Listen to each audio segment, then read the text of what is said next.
Hola, ¿qué tal amigos? ¿Cómo están? Sean bienvenidos un día más a este hermoso canal. Soy Nightdixon y el día de hoy les traigo una noticia bastante importante o reciente que ha sucedido en mi país. Para resumir, vamos a dar dos puntos muy importantes, o los que tengo en la cabeza de momento.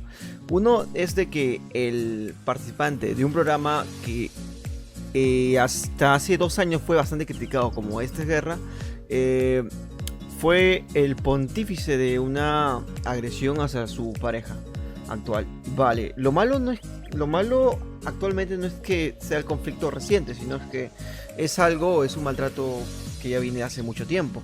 Y lo peor aún es que el programa concientiza que estas personas sigan juntas. En lo visto que ambas personas tienen problemas bastante graves. Ese es el nivel de calidad de mi país. Pero bueno. Y vale, hay imágenes solamente en un programa de Magali diciendo que pues por qué se produjo, que tiene el video concretamente de todo lo que ha pasado y listo, y te pondré más imágenes de lo anteriormente pasado. Hoy en Magali TV La Firme. Avalancha de críticas tras bochornosa discusión entre Angie y Nicola.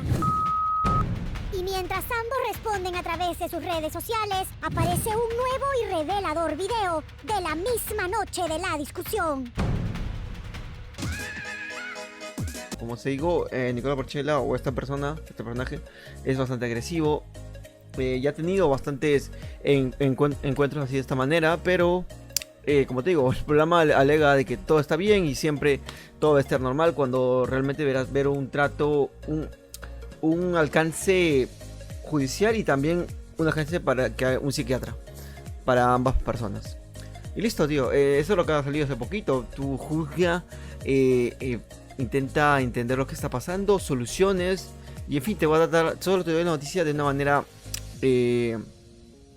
rápida, fugaz, de lo cual ha llegado a mí. Y este video fue pues traído gracias a Magali, su nuevo programa que no sé cómo se llama porque actualmente no veo televisión peruana. Casi nada. Pero bueno, las imágenes hablan por sí mismas. Y nada, si te gustó la noticia bastante cortita, no sé, innovadora, fugaz, like, suscríbete para más. Nos vemos en un gran nuevo vídeo. Voy a hacer varios actualmente. Ahorita voy a hacerlo de corrido, que tengo 3 días en la cabeza, así que vamos muy rápido. Y nada más, un besito para todos y activar la campanita y bye bye.